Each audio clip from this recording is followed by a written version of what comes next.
and welcome to another episode of the Microsoft Spotlight podcast with me, Andrew Moran, and my guest, Priyanka Sharma, another name that I can pronounce very successfully. That's 2 in a row now.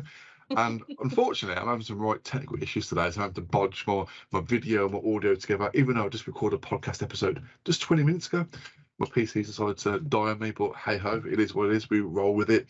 So, Priyanka, do you want to introduce yourself today? Yep. Firstly, hello, Andrew. Thank you for having me. I'm excited to be on this podcast with you, and I'm to be honest, I'm a little nervous. So let's see how it goes. This is my first podcast. So to introduce myself, I'm a software engineer based out of UK, working for Microsoft for the last 2 years.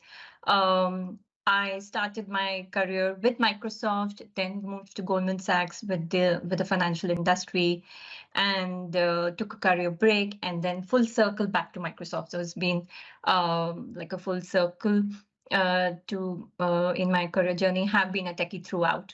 So yeah, that's a bit just a brief intro about myself. I say you don't have to be scared at all about being on this podcast. I say every single episode we do, we try and make our guest relaxed as much as possible because, you know, me and John and Sophie have done this now 72 times. So it's, you know, it's normal for us. I mean, we've had many guests on who have obviously been a little bit nervous, but, you know, end of the day, our subject, our topic is very easy. It's you. Yes. The subject is going to be everything you basically submitted to us. So, you know, it's everything you shared with us, though. So yeah, you don't have nothing to be nervous about at all. So right, we'll kick off because you know you've already explained you're a bit nervous. So let's dive into what you've basically. I mean, how we do it because obviously I think you're obviously new to the show. We like to talk about your past first, and the present, and the future. So let's talk about you know you already mentioned that you know you're not originally from the UK. You've come over here. So do you want to start how like early life was for you over in India? So growing up, my early life has been living across different cities in India. I'm basically from India. So I've enjoyed living in different cities, the culture, meeting new people. As a result, I make friends easily. I try to adapt to a new place quite easily. So I did my engineering in computer science, and then straight out of college, I joined Microsoft as a graduate, as a campus recruiter and recruitment, and worked there for a couple of years, then moving to Goldman Sachs as again in the technical division there. Yeah, I mean, obviously, I was looking through like your LinkedIn profile, and I can see that, you know, with your career, yes, you did start Microsoft straight out of college. You went to that other company that was, as you just said, and then you had like a career break because obviously you then become a mother. Yes. So the career break is quite important. It's quite close to my heart. You know, if everything goes right, it's like everything is according. It just falls into place. But life is seldom that, right? Life never goes according to a plan. So when in 2018 is back when I felt that I needed to focus on my mental health, as well as my growing child who needed my presence a lot more than I was able to give him at that point of time because of the pressure of the job. So I spoke to my family, I spoke to my managers. I have been very lucky to have supportive managers and skip level managers who understood that okay, I need some time off, and I was very clear I needed some time off, not just couple of months. I did put an end limit to it, like I just wanted to give myself time to recuperate and to understand what I wanted to do next. So that 2.5 years was a really good time to personally. So that was that was up till the COVID time, that is 2021. Obviously, you know, COVID was horrible for everybody. You know, obviously at that point, you're still living in India. So, I mean, how was like COVID in India? COVID was in India was the first wave, I think, in terms of waves. When it initially came, it wasn't that bad, but when the second wave hit us, it was really horrible, right? It was like so many bad news all over all over the news channel and in the media. So it was a difficult time, right? It was, I think, across the world, it was a difficult time to manage your own self and yeah. So it was tough, wasn't it? I mean, yeah. looking at obviously your career break, I know that obviously you're a working mother now because you're back at Microsoft. The one thing that I picked up on your show notes I've not heard before and come across is the returnship that Microsoft offer. That's Yes. something I've never. I mean, I've spoken to so many Microsoft people on this podcast, and that's not something that anyone's ever mentioned. So, what is this returnship program that Microsoft has? Yes. That's an absolutely great thing that you picked up, and I wanted to talk about it because that's, as I mentioned, life seldom goes according to plan, right? So this Microsoft has a very great returnship program which is called a Springboard in India. So it is offered to women who are currently on a career break and want to join the workforce. So it's like a 4-month internship, and you work with an actual team with the project. You have a deliverables, and at the end of it, you have based on your performance, you have an option to convert to a full-time employee. So we had a cohort of 70 women who had joined in 2021, and around 50% converted to full-time employees. And some of the women actually had 10 plus years of career break. So, yeah, that's absolutely, eye-opening. And to be honest, Andrew, it is sometimes we hold ourselves back, right? And programs like these, it's not just Microsoft, it is like other companies are making a lot of effort to get women who have left the workforce for different reasons to come back into workforce and to be, help alleviate those concerns that we have. Are we wanted? That's the same thing. Are our skills still valid? Can we fit back into the corporate world? So all that is like a good time. This program helped me to quick assimilate back into the corporate world after a career break of 2.5 years, not touching any code. So it just helped me. So it's for anyone who is currently on a career break, there are always like roadblocks, right? So these programs definitely help. So that was the program which I went through in 2021. And at the end of it, I got converted as a full-time employee in one of the teams in Hyderabad. So that was in 2021. Again, during as life happens, my husband got an offer in London. So we said, okay, let's try moving to London, and with the baby in tow, the second one, and we moved here. Luckily, I got an option, a new job here in Microsoft as UK. So the journey continues, and let's see how it goes. I mean, it's good that obviously you was able to, transition from obviously India over to the UK and still keep your role, because obviously, moving to a different country, there's no guarantee that basically be able to continue. Yes. I mean, how did it differ from being a working mother in India to the UK? If you ask me, there is a lot of support back home, right? As a working mother, you have a lot of help, domestic help that you can have. Our family and friends and that kind of stuff. And plus the family and friends who can come over and support you. So there's a lot of support that is available that I missed when I came here. It was all on us, like trying to manage our way around and settle in. So yeah, it was difficult initially. I wouldn't sugarcoat and say it was easy. It was difficult, but then we took our time. We knew it was a new country and it's new for all. Everything is new, so we just gave a lot of time for ourselves. I mean, how have you found the transition from India to the UK within Microsoft? It's good. It's the transition, I would say.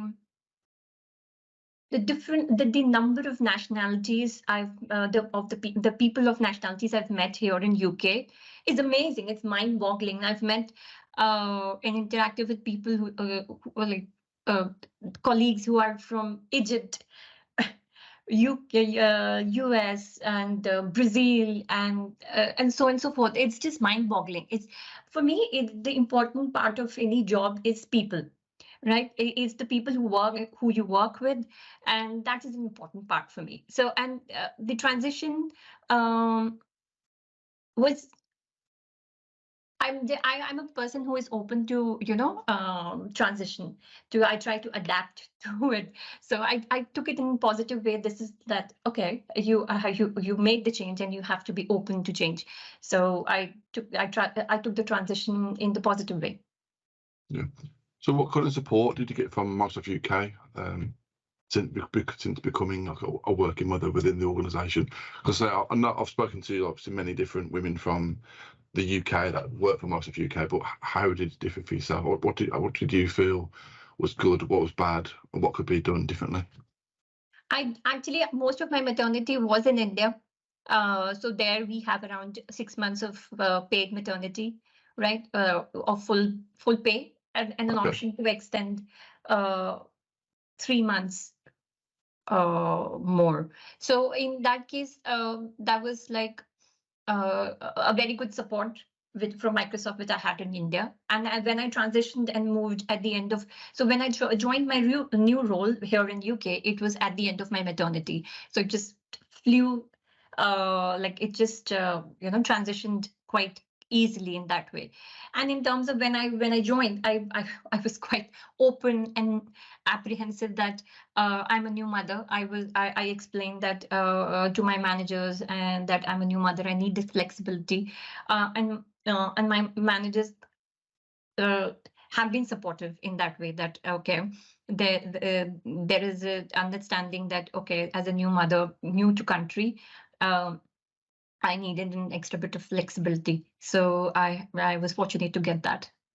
Yeah, I mean, obviously, because you come to a new country, you don't know the ins and outs of how this country works day to day. So having that flexibility and understanding what happens when your child is sick, what doctors you go to, all that kind of thing. It was something completely new to yourself because obviously you wasn't born and raised here. Yeah, but it's the things like this only when the child is sick. Well, how do you work your way around NHS? I needed flexibility for that, and my managers throughout the time have been supportive. That's wicked. I mean, I've heard nothing but good things about Microsoft UK. I mean, I'm based in the UK. I've met many different people over the years. And there's quite a few that I'm still trying to get on this podcast to do a lot of good work within Microsoft, especially around women in tech. So, yes, as a new person entering the UK, how have you found, obviously, working with the new teams, building social circles? Because obviously that's one of the biggest things that you would have lost moving over. Yep. It's the story. I think it is Teams, Microsoft Teams is an absolutely great tool. We as a crew are based in the UK. We are a crew of around 4 to 5 people who are based in the UK. But then one of them is in one part of the UK, and the others are out of London. So Microsoft Teams, I find, is a very good way to help build connections. And plus, in person when we meet, we do find that we try to make that connections, right? So that is also an important part of it. So, but again, it doesn't come easy, right? You have to make an effort to be able to share your journey, to share your stories, and listen to listen to the other person's story. So I have always found that when you share your authentic self, and the other person is comfortable sharing their authentic self, you just form that natural connection, right? So that is how I try to make my social network here at work. That's awesome. So what else can you tell about Microsoft UK, since obviously you've lived 2 different Microsoft lives, how they differ, how they, or even how similar they are? Because, it must be I mean, obviously, I'm guessing it's more diverse in the UK than it is in India. Yes, it is more diverse, but the presence of Microsoft in India is the biggest outside US. So you have the biggest presence of Microsoft, which is like the development center, the engineering is after US, you have it in India. So the number of teams and the work that is being done, the number of offices in India it's mind-boggling. To be that the scale is humongous. Microsoft UK is at a smaller level, so there is difference in that the scale. 3 offices in the UK. No. Yes, No. They've got what? You got London, Reading, TVP, Manchester, Glasgow, Dublin. I'm not too sure if there's one in Northern Ireland.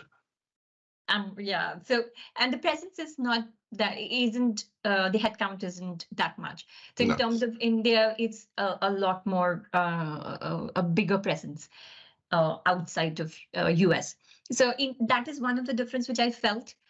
Diversity is the again, you meet so many diverse people here, and there is a lot of focus on your life outside work here in UK as like a work-life balance, I would say, right? So that is what I not just to Microsoft India, it is just that working within India and working outside India, that is something which I've observed. There is there is a little more focus on work, on your life outside work, right? There some of the and so-called work-life balance as well. So that's more. That's one of another difference which I felt. Okay, cool. So what do you do then for Microsoft UK? Obviously, you said you're a software engineer, but what does your role entail? My title is a software engineer too. I'm with the Industry Solutions Engineering team within Microsoft. What we do at Industry Solutions Engineering is that we work with customers in the across different industries. I'm working with the financial services industries clients, so who have a complex business problem to be solved, and Microsoft partner comes the ISE engineering team works with the engineers from the customer, and we work in a code with manner. So if for example, if there is a business problem that the customer has, our engineers and the customer's engineers will work together to build up a solution to solve that problem. It could be related to AI, to data, and to finance, mostly in the finance service industry space. So there are different verticals: the health, the manufacturing, the finance service industry, and so on and so forth. I am working in the financial service industry space. So generally, the way the engagements are in the ISC space is that they are for 3 to 4 months, 12 weeks, and then you try to deliver the product, and you work with the customer, and then you move on to a next engagement. So in terms of the learning with every engagement is quite varied, right? You would be working with some technology stack for one engagement, you upskill for another technology stack, and then you work on the second engagement. So it's the learning is you have quite a lot. That isn't there in any other role that throughout my career. So, yeah. Cool. And obviously doing that role, I'm guessing it's primarily home-based? Yes. So it's flexible. So Microsoft has a hybrid work policy. So for whenever as per the team decisions, we try to meet in person when we can in our offices, but most of the time the team is working remotely.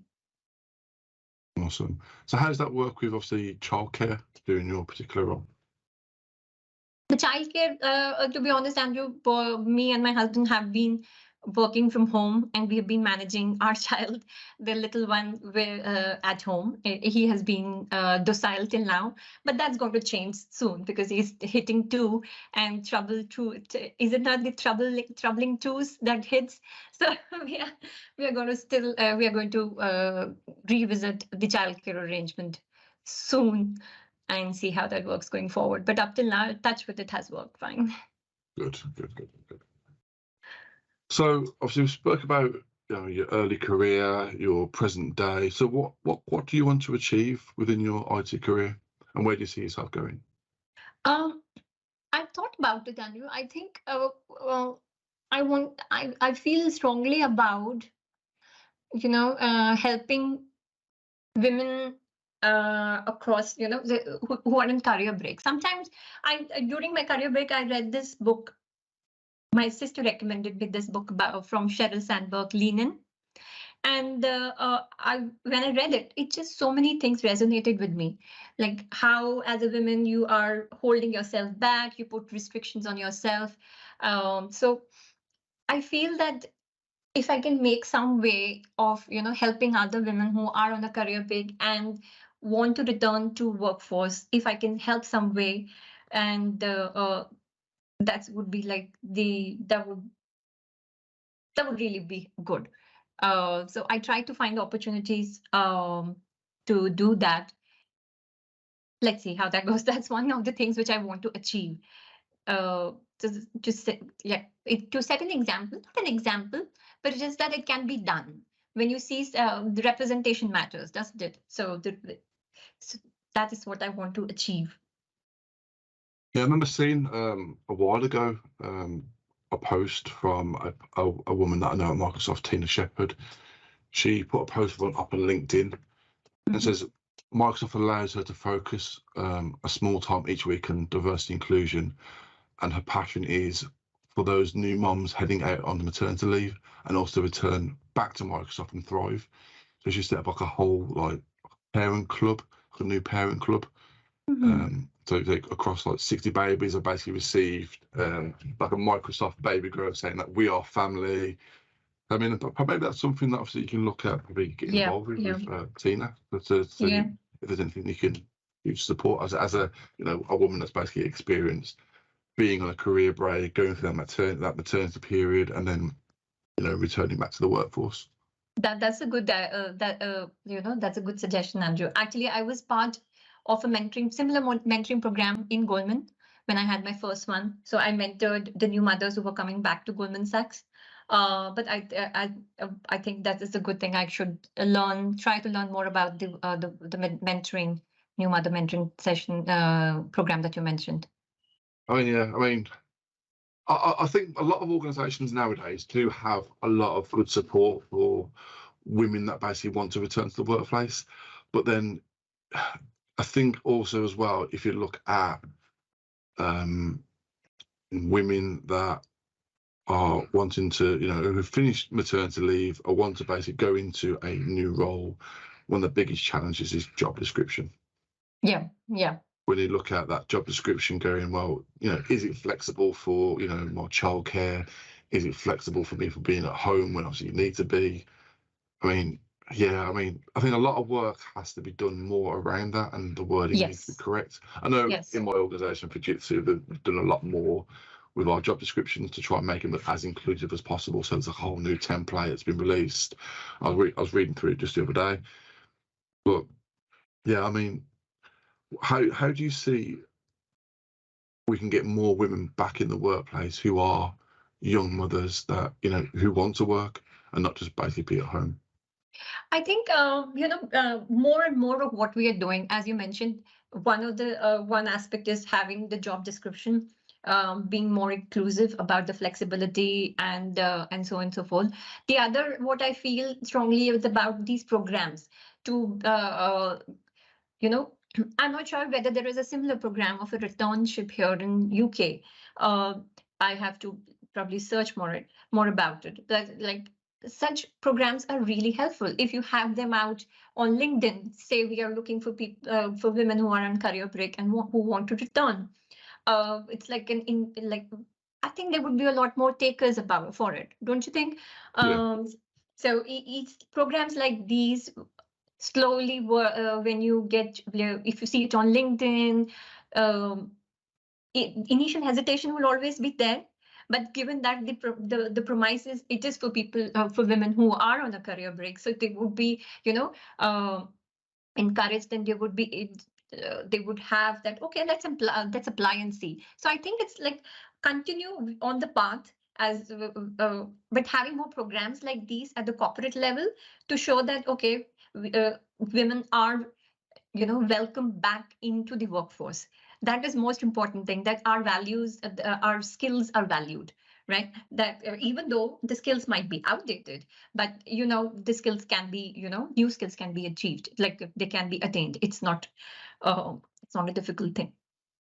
I think what needs to kind of happen, and I mean, this is something me just throwing it out there, is maybe Microsoft are brilliant at basically releasing videos, selling stories. Maybe they should do something that focuses on, with that return to work from being, at home. I'm sure Microsoft could easily, turn that around very quickly. And that way, they've made a story about it, generated that interest, shared it out the wider world. I mean, not just for people in Microsoft will take notice, it'll be obviously other people as well and other organizations, because Microsoft are such a big powerhouse and everyone looks at them because their reach is just unreachable. I mean, they're all over the place. You can't get away from Microsoft, no matter what. Everything you do in a day-to-day life is going to be touched by Microsoft in some description. But I think mentorship and having that visual person that's there that you can go, well, she was a working mother. Exactly. And that's what's needed. And I think if that was made more visible from a lot more organisations, so people can basically, resonate with what they've done and how they've returned to work, and how the organisation they're working in is, very much inclusive of, everything. Then it basically sells a business better to anyone that wants to return to work. So therefore you're attracting the right people because they've seen your content and they want to go, well, you know what, you're going to give them the opportunities that I'm looking for.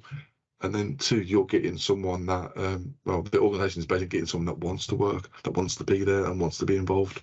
Yeah, and we are very motivated, and you can say that we are motivated. It's like, personally, I could see that when I went back into work, I was eager to learn a lot. Like, okay, give me this, I can do this, I can do this. Even though I was overwhelmed, I wouldn't say that I wasn't overwhelmed.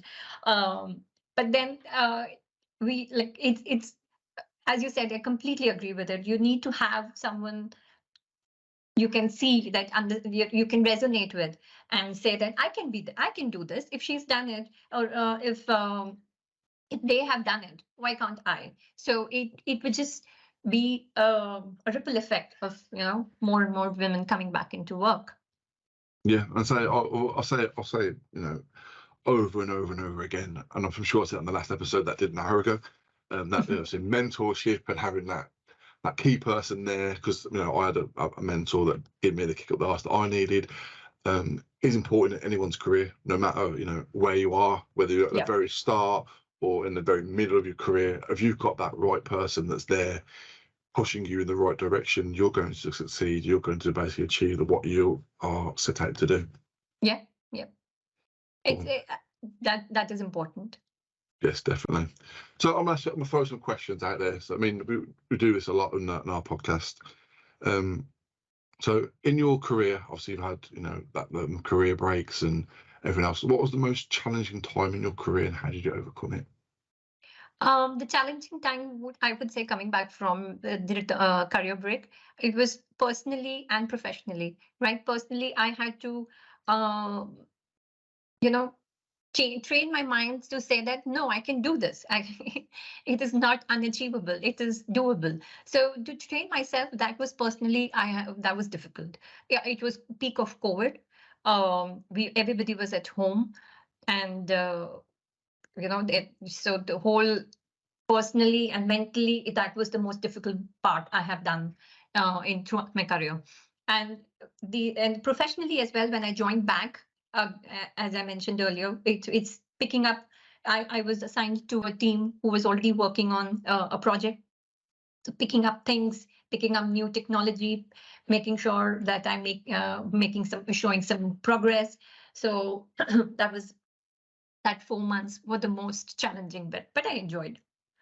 Awesome. And what's your biggest career highlight to date, would you say? The biggest career highlight would be where I am right now. because I didn't think I would be here in UK at different point and working for Microsoft, to be honest. When my maternity ended, I felt that okay, I could even I have to apply for a new job. Will I get the new job?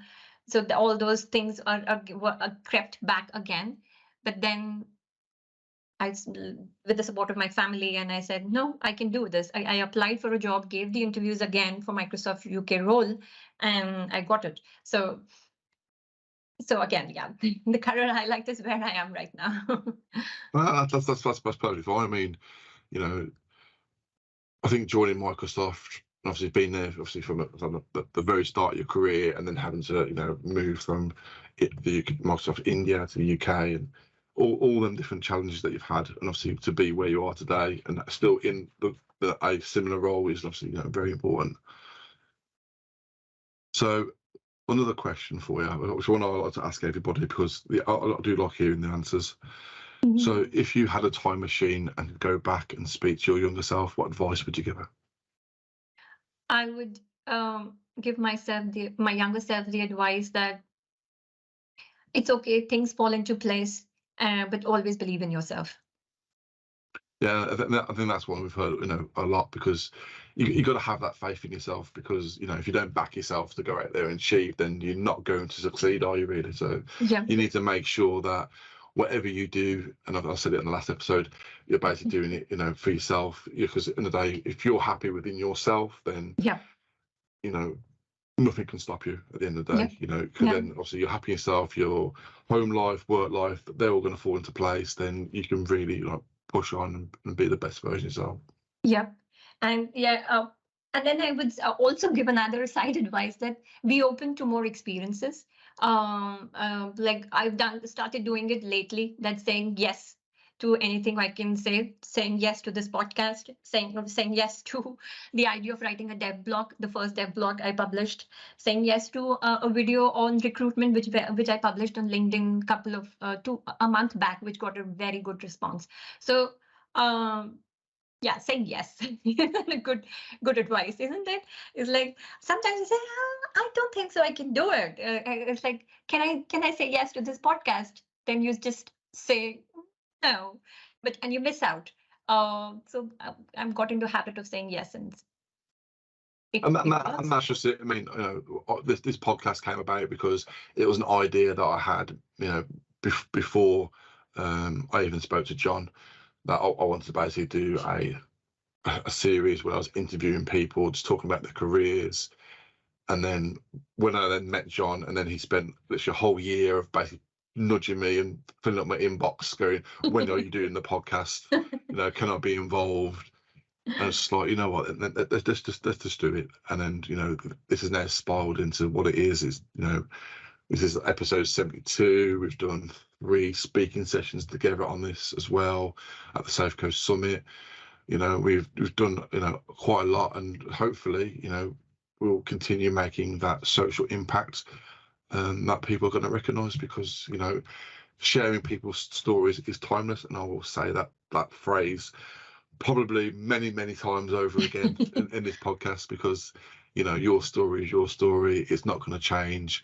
Where obviously we all work in IT, Microsoft changes things on a weekly basis, whether it's a name, whether it's a solution, whether it's introducing a new feature, or blue screening my PC for some reason.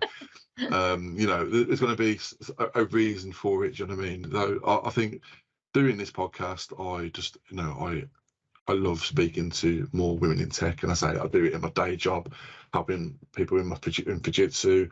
So I will continue doing it as a male ally through life, and not just in the community, but also through whatever organisation that I'm at, because it's important that we share experiences. We talk about obviously mental health, which you've touched on as well. Mental health is such a big thing. It's impacted me. It's impacted my family. I've been on the very horrible end of seeing people taking their own lives from it, and people then making just not really pushing themselves further, because even though they can achieve it, because their mental health is basically stopping them from going out there, being very much involved in just general life and being, you know, an active person. It's I say mental health for me is just it's horrible, but it's something we all have to talk about. And I'm terrible at talking about it at times, and sometimes you get people have heard this podcast. I'm just literally like spitting it all out because I'm in that kind of mood. But say it very much depends on where you are on that scale on that particular day. Yeah. So yeah. I touched upon mental health, Andrew. It's very important, and I think it is. And every one of us goes through that. You know, we might not understand that there's some mental health issue at that point of time when you're going through those myriad of emotions. When you but it's like sometimes what I found helpful was me with that to just take a step back and reach out to my family, reach out to people whom I can trust, and talk to them openly, share my feelings, and to know that I have their support. You know, that is important. So I think that is important. It's very important to take care of yourself. Like if you're not happy and if you're not feeling safe, there's no point in all of this, right? So you need to self-well-being is massive, and it has taking each day at a time, no matter how you're feeling, is the way to basically making sure that you're protecting yourself, whether that's from whatever you're feeling that particular day, or to just you're building yourself back up again, because everyone takes a hit and a knockback, but it's then how you basically handle that and then go forward. Yeah, and always reaching out to people if you need help. Yes, which again, people are terrible at, especially men. That men don't like talking to anyone about anything, especially when it comes to how we're feeling. But it's something that again, I'm happy to do a lot more with my wife, and basically just share with her how I'm feeling that particular day. I mean, she has her own issues as well. She's off with fibromyalgia, which is obviously a horrible problem that she has. But she still gets on with the day. She still does things and put mechanisms in place where she can get on and just basically achieve and get on with the day and do what she needs to do. Yeah, all the power to her and you. Thank you. Right then, I think we're coming close to our recording time. So Priyanka, thank you very much for joining me today. Even though I had so many issues and joining in this episode, it's just I've never had so many IT issues in one day, especially when after you recorded one episode, you think everything else can be fine, but no. Yeah. The world decided to throw me a big spanner, and my PC is just, I don't know what it's doing. I have to fix it because I do have another podcast episode this evening, so I've got a few hours to fix it before that one. So, but yeah, thank you so much for joining me. And no doubt, because obviously UK based, I'll probably see you at some point, especially if you go to any community event. Because the IT market is what it is. People move around, people see each other all over the place. But thank you, Andrew, for having me. It was a pleasure. And it wasn't that scary, was it really? No, it wasn't scary. So thank you for making me feel comfortable. Thank you, I appreciate it. And that's it. It's your story, and you should feel comfortable in sharing whatever you want to share. That's you. That's your personality. That's your life. That's your career. You should always feel comfortable in your own skin, because if you're not, then you're gonna have problems. You're gonna struggle, and it's not good for yourself, is it? So.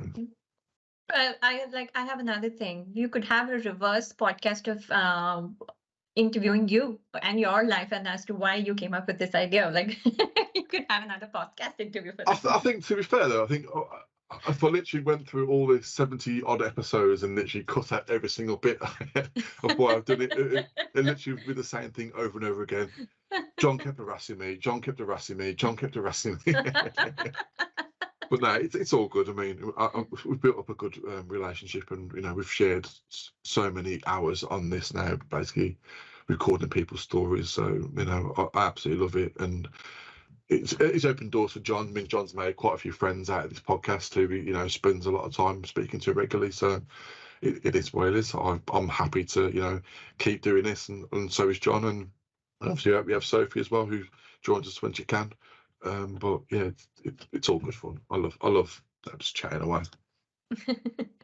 Cool. Thank you. Right. everyone else who's been listening to this podcast, hopefully this episode will be released before the South Coast Summit and before the nominations close for us voting us as the Social Impact Awards. So yeah, Priyanka, I'll give you a link. You can vote for us. Because Yeah, you know, all the best for that. We are, you know, just we're I mean, it's not about winning awards. But it'd be nice to basically have a trophy, but we're all about sharing people's stories, and you know, I love doing it. So thank you everyone for listening to this podcast today, and we'll see you on the next episode, which I'm recording in a few hours' time. Lovely. Thank you very much, and see you all soon. See you. Bye. Thank you for listening to the Microsoft Spotlight podcast. Please make sure you hit that like, share, and subscribe button to help us promote our message. You can also follow us on Twitter at MSFT Spotlight, and we're also on LinkedIn, the Microsoft Spotlight podcast. And finally, we'd like to tell you a little bit about Pitt Titan and thank them for sponsoring this podcast. Remote migrations start here. Let MigrationWiz do the work for you. It's fast, secure, and 100% SaaS, which means you can migrate at any time and from anywhere. Migrate mailboxes, documents, public folders, personal archives, or even Microsoft Teams with just a few clicks. No special training needed and no customer downtime. When the work matters, choose MigrationWiz.